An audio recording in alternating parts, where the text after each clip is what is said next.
Okay, last time we read the Ramah here in Halacha Zayin, the Ramah had 3 cases of people who shouldn't nurse their babies, and we lump them all together and call them all Timtum Halev. We'll see as we talk that they're not really all the same. The Ramah has 3 different cases, and by no means are they all the same. We'll see as we go along. The Shaila that we're going to talk about this Timtum Halev is a Shaila that came up a couple of years ago, as I mentioned last time. It came up again when the meat in Monsey, when that issue came up, which was that the people who had been eating the meat were eating the meat based on the person was Shem Shabbos. He had a hashgacha on his store, so they had all the rights in the world to eat the meat. It turned out he was serving them treif meat. So the shaila was with those people. So they were an onus on what they did, but the shaila was there a timtum to them by the fact that they ate all that stuff. And there was many things were written about it at that time. It was a hot shaila at that point. People talked about it a lot. And I went through a whole number of many people wrote things about it. In particular, Rabbi Lubin from the OU wrote something very put together about it. So a lot of what I say has to do comes from his thoughts on it.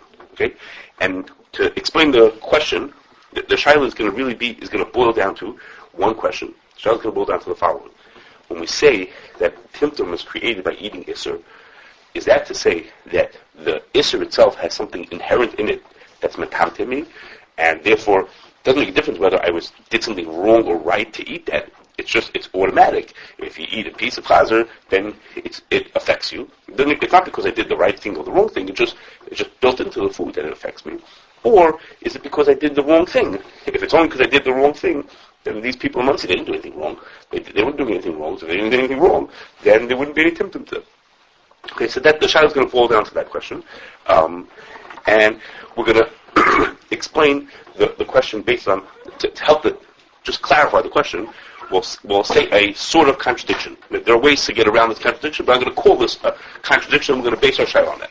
One is, in our case, one of the sides of the contradiction is our din. The Ramah says that if a lady is in this, according to the way that the Taz and Shach understand it, if a lady is in the sakana and she eats treif food, she should not nurse the baby. If she has a choice, she should find someone else to nurse the baby instead of her. So that lady who ate the treif food, she was allowed to. I mean, for her, it was a sakana. She wasn't allowed to. She was mechuyev to eat the treif food. So she did the right thing. So yet, we're saying that the timtum comes not only to her, but even to the baby also. So she should not nurse the baby because she ate this treif food, implying that even though the person didn't do any iser, she didn't do anything wrong. She did a mitzvah. She was supposed to eat that food. Even so, it creates a timtum, and she shouldn't nurse the baby if she has a choice. That's on the one hand. On the other hand, the pasuk says in Devarim that when the Yidden come to Eretz Yisrael, and they come and they're fighting against the God living in Eretz Yisrael, they have a right to eat the treif food that they come across. Okay, they're allowed to eat the treif food they come across. So that implies that there's nothing wrong. Go ahead, go eat. You find the treif food, and you can eat it. The chaziri, they can eat mamish pieces of chazer if they come across them. Okay, that implies that if a person eats something, knowingly, voluntarily eats something, that's treif. But the Torah said that they're allowed to do it. The Torah, they told them they're allowed to do it. Then the Torah doesn't say don't do it. The Torah doesn't say, be cautious. It just says go for it. You can eat it if you want to. So if they're allowed to eat it, implies that there's nothing wrong with eating, that there's no symptom is going to be created by those foods. Okay?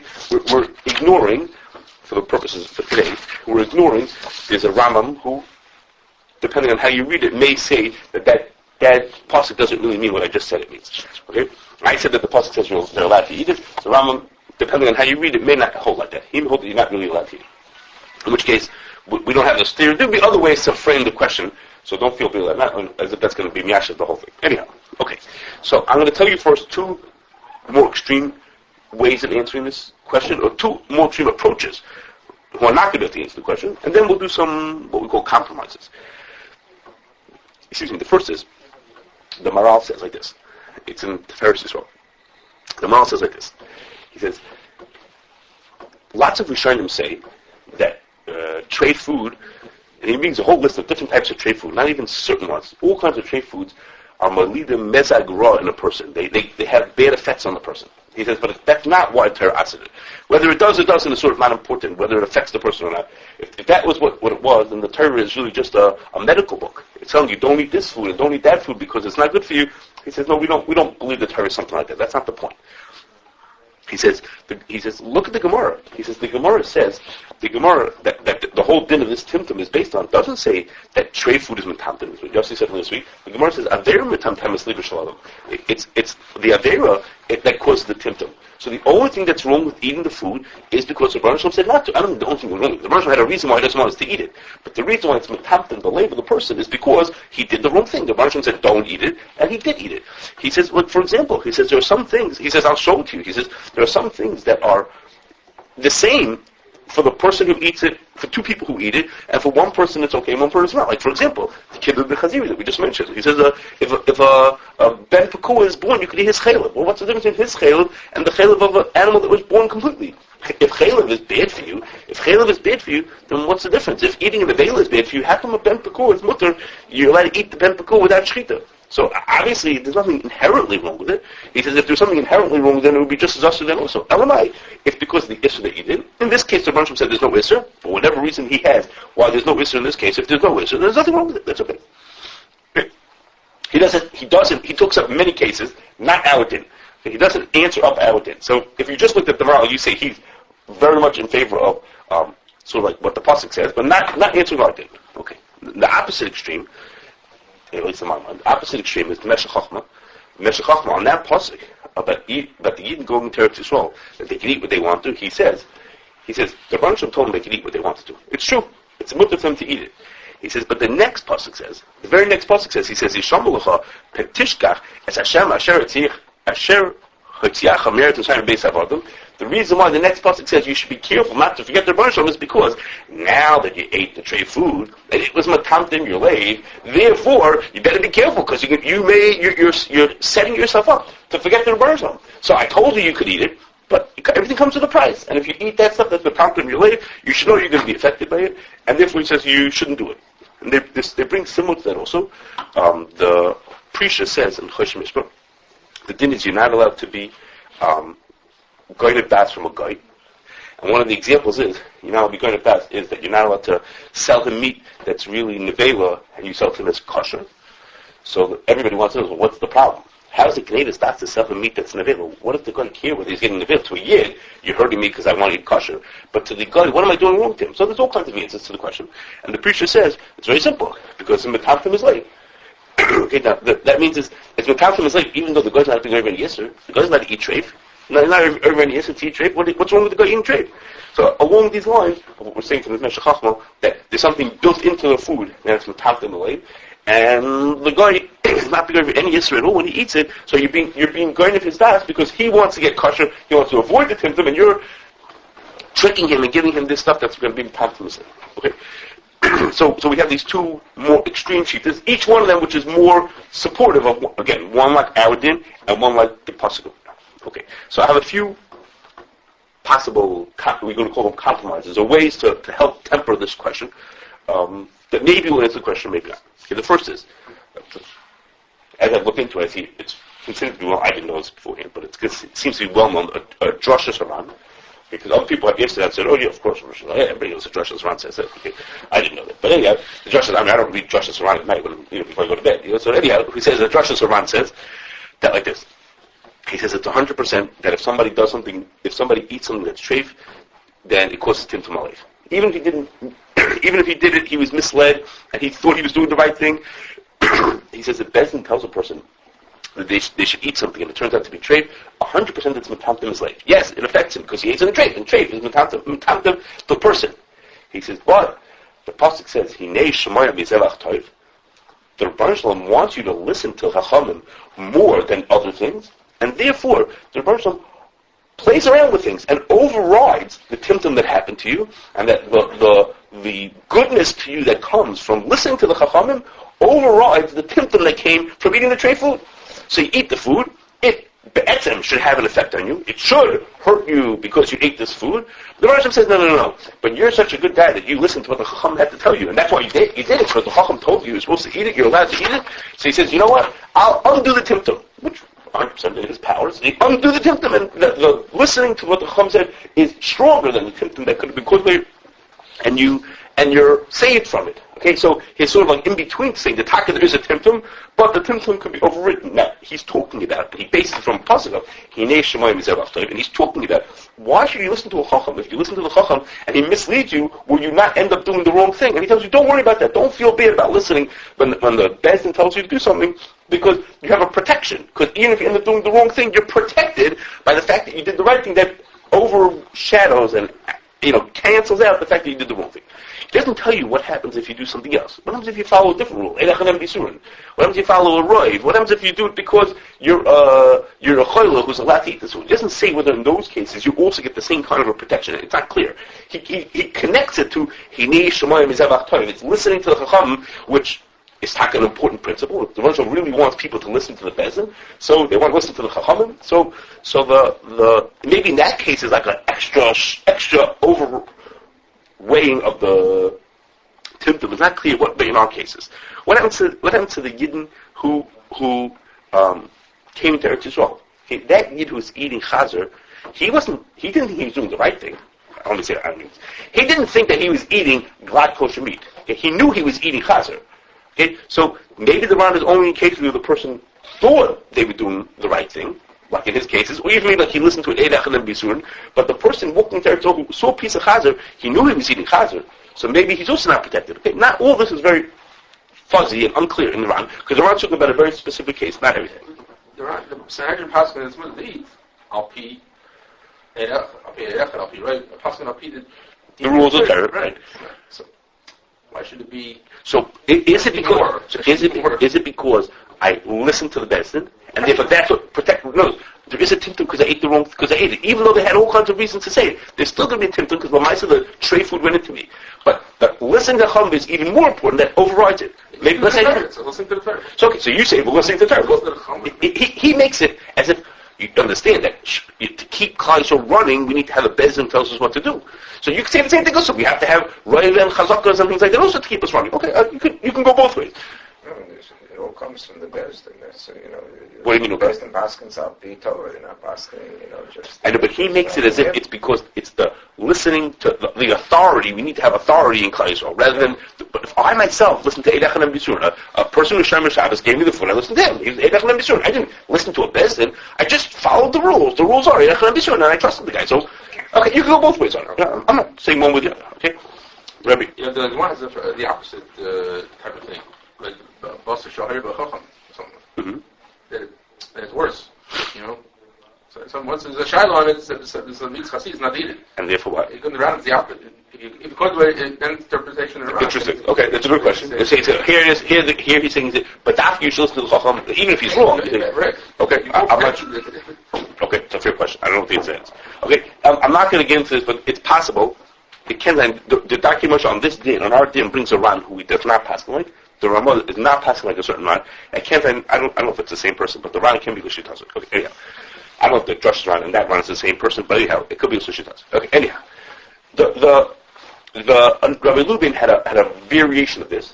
Not exactly like the Ran, but it's the same thought process, which is, he says, maybe we should say that the rule of Drachel Darchei Noyam should tell you that there's no Timtum. That is to say, the Gemara says, Drachel Darchei Noyam helps us figure out when things go right and wrong, and we understand that if the Russian tells me I should follow a roiv and do something, I should follow, you do Eidach and Bisurin, and I should do something with her, I should listen to Beis Din, then how could it be that he leaves me hanging? He says, go follow the roiv, and then I'm going to turn out to be hurt by that. So it's not nice to me to do that. So the mitzvahs of Torah are good for us, and they always work out in a way that's positive. So if I follow the rules, I did what I was supposed to do, then I'm not going to be hurt by that. So the Ran said it in cases of, because listening to Beis Din is so important, the Russian make sure that I don't get mitumtum from that thing. And he's saying it from the, not just because listening to Chachamim, but whenever I do the right thing, whenever I'm listening and following the rules that I'm supposed to, the net effect is going to be positive on me, not going to be negative. I can't end up being hurt by following those things. But here, Rabbi Lubin wants to say that's only, for a person who follows those klolim, follows the rules of the Torah to think that he's doing the right thing. He says, but what happens when the person follows that klal to do the wrong thing? For example, the lady in our case, the lady who was sick and had to eat treif. So the rules of sakana say, "Eina davar armim neha sakana," and she should eat treif. She didn't think she was eating the right thing. She didn't think that when she ate that food, she was eating kosher food. She was doing this, I have to eat the treif. The Torah says I should eat the treif, so I should. In that case, the Rachel Dachanan says, of the choices that you have in front of you, you can have an avera of not taking care of your health that can be impounded on you. You can have an avera of eating treif that can be impounded on you. The Torah weighs that it's better to be over on this isser rather than that isser. So between the choices, you're going to end up better off because you picked this choice. But your medical condition set you up for having some level of Timtum. Think about it from the physical side. You don't say to a person, you say, the person's sick. You say, if you follow the Chacham and eat the treif food, you're not going to be sick. Of course you might be sick.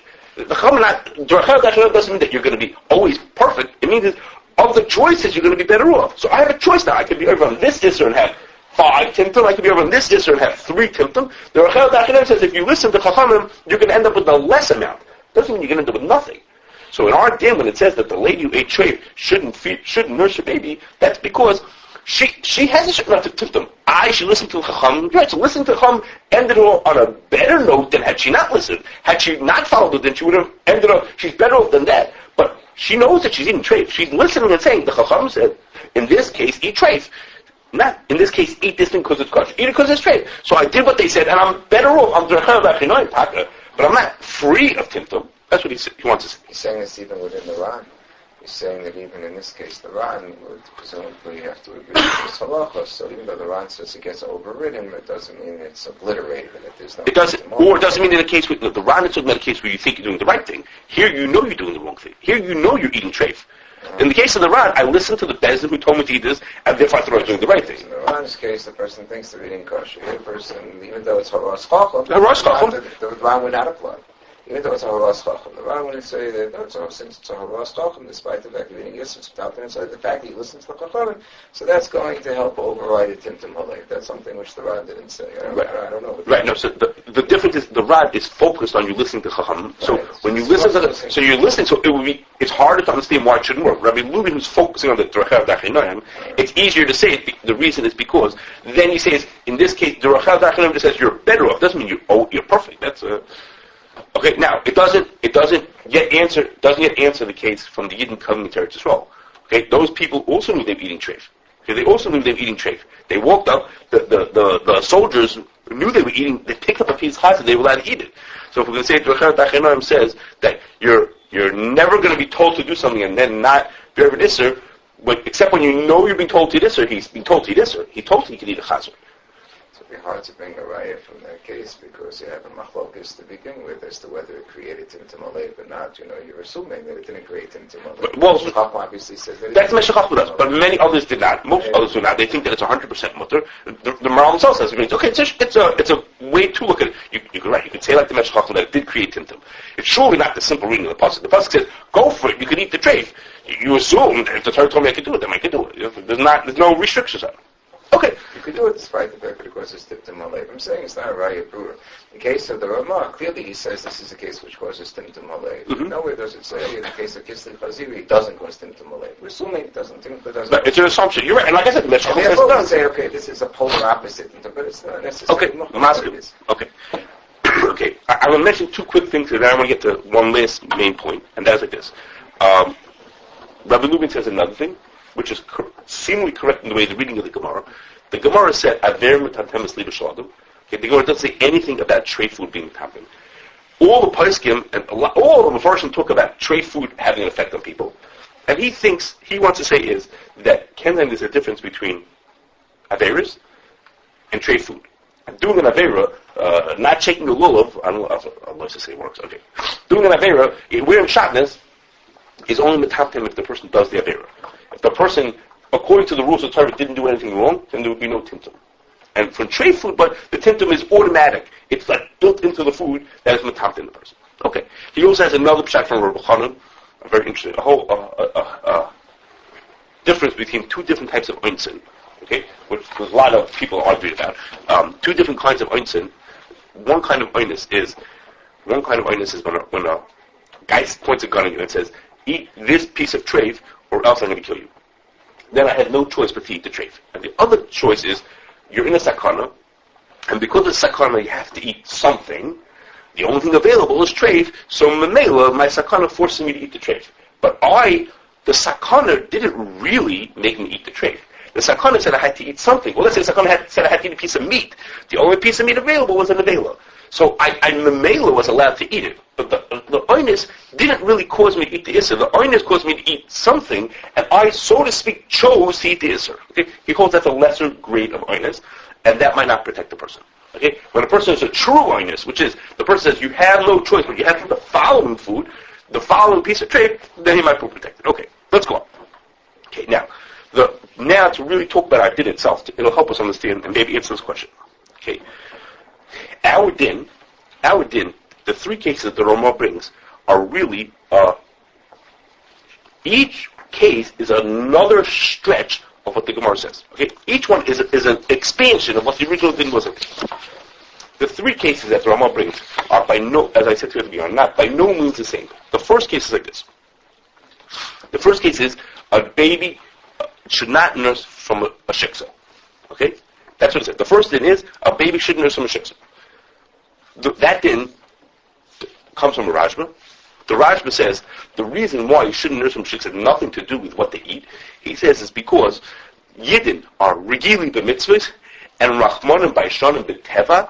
Okay, it's built into their DNA that they have these good midos, and those midos come across in the mother's milk to the baby, and by nursing from a shiksa, you don't get those fine things that would come across from the mother's milk. I guess you get the opposite from getting from a shiksa, and therefore the baby should nurse from a yid. Okay, it had nothing to do with what the mother eats. It has to do with nursing from a yid has a good effect on the baby, and nursing from a god has a bad effect. And not because there's timtum coming across. It fits in over here because these are the dinim of nursing and who's allowed to, etc.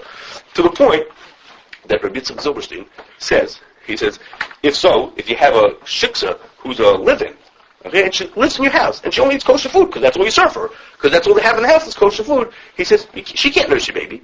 He says she can't nurse the baby. She's still a shiksa. She still has the bad midas. The fact that she eats kosher food doesn't make a difference. This din doesn't have to do with kosher food. It's not because the guy eats not kosher food. The guy might eat kosher food. He's living in your house and eats only kosher food. But the reason why it's bad for your baby is because they have what is his words again?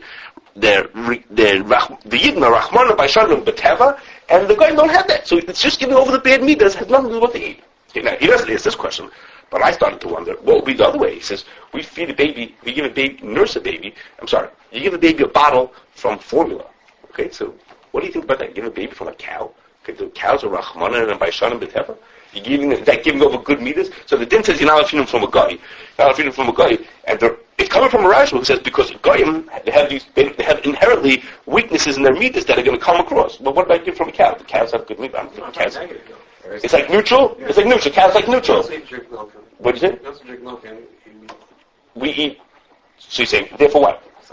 We don't mind. Okay, we'll get to that in a second. We'll get to that one in a second. But okay, so it's like in between. The cow's like an in between. Cows eat kosher. They eat grass. So they eat kosher. So but you're saying it's in between. Okay, but his case, Rabbi Yitzchak case is, if she would eat only kosher, like she lives in your house and she only eats kosher, so he says that wouldn't be mutter. Okay, so this first case has nothing to do, in my mind, with what we're talking about. The first case of the Ramah is not part of our din of Timtum Halev from eating certain foods passes on. It has nothing to do with foods. Okay, it comes from Rashi, it has nothing to do with foods.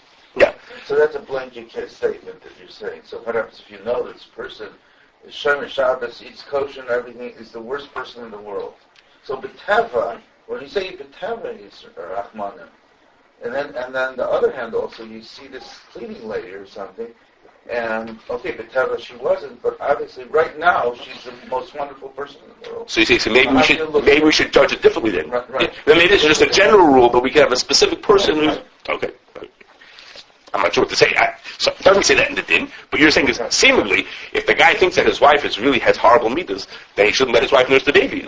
Then let the clean lady nurse the baby. That's okay. Maybe. The cleaning lady is really Israel. It's just we have to figure that out. It's the midas. You're Jewish, so. Okay.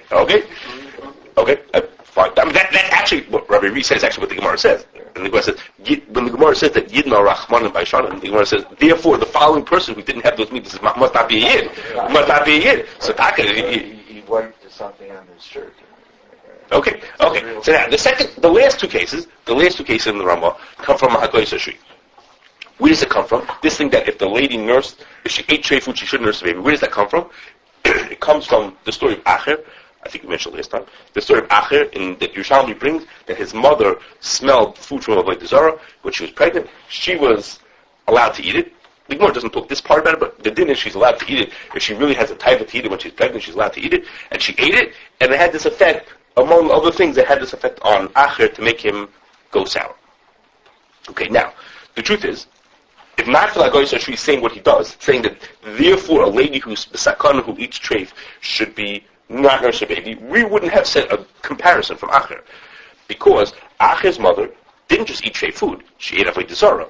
Okay, which is, to us, sounds much more serious. I have a tshuva, I don't know where it comes from, and I don't know which Rebbe it's from. It just says, on the top, on the heading of the paper, it says, Kvoi Kedushas Moran Admaren the Admar Mitzan Shlita. There are lots of Rebbes from Tzans, I don't know which one it is. At the time he wrote it, at least he was alive, so I don't know which one it means. But pages and pages of truth, pages on about this kind of dinner.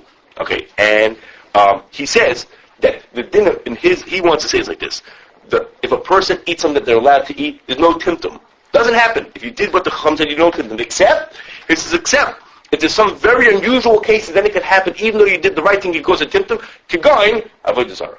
In other words, there are some things that are just so horrible that it breaks through, and that even though the etzem he did what he was supposed to, it could break through. So we would have thought that there's no raya from Acher's mother because she ate avodah zarah. So you're right, if a lady eats from avodah zarah, she shouldn't nurse a baby. But that doesn't mean if she ate some trained food that she should not nurse a baby. Maybe avodah zarah is more serious in these things. Okay, but he doesn't hold like that. Okay, so the guy says she doesn't hold like that, and he holds that no, they're still the same. If it was metamtim, it's metamtim also. But however, the Hagoyis Ashri says, and the Ramah says it himself. He says, the end blinded, don't let the baby nurse. Why? Or don't let the young child who eats treif in a situation where he's allowed to. You should avoid it, even though in din he's allowed to eat treif. Don't let him do it. Why? He says, because he calls there maziglei b'siknusai. Okay? And really that's the case by the Yerushalmi says the same thing by Acher also, that the eating this very fine timtum that is created by the mother eating treif and passing through to the baby has a long-term effect on the baby.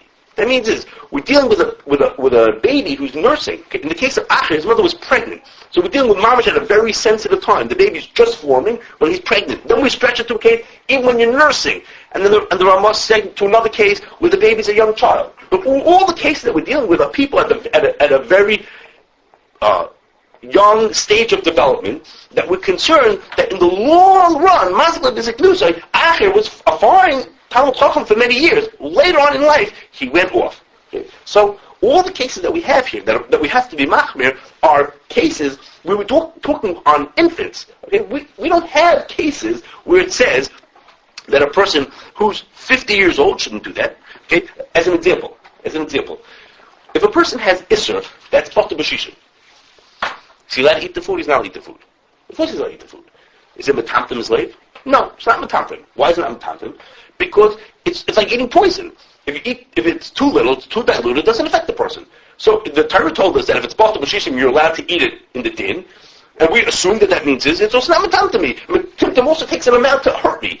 Just because I eat a little bit of something doesn't hurt me. It has to eat a certain amount. So the Torah told me, by eating this amount, it hurts you. If you dilute it so much, it doesn't hurt the person. I have no reason to think that it should hurt me. There's no such thing that says if it's bottle, you shouldn't eat it.